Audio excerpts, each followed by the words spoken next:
Hey guys, and welcome back to this channel. In this video, I'll be showing you guys how you can create a music video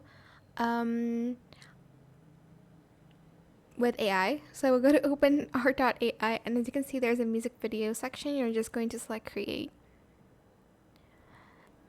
You're then going to either upload a song or paste the link here. Then you're going to basically select a mode. There's style, story, and sing itself.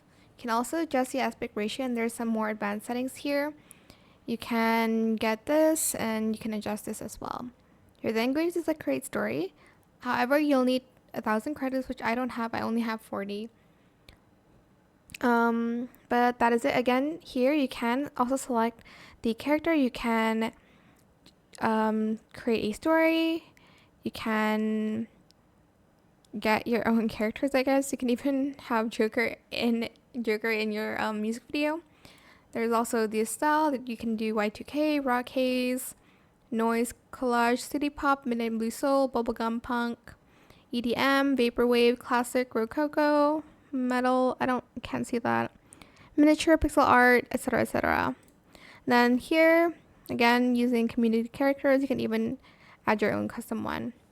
And you can even allow for outfit changes, which I think is pretty cool for a music video. But that is it for this video. I hope it was helpful for you guys. Don't forget to like, comment, share, and also subscribe to this channel if you haven't done that already. If you have any more questions about this video, just leave it in the comment section down below. Try my best to answer them all for you guys. And if you found this video helpful, please click the thanks button as well. That is it. Thank you so much for watching. Bye.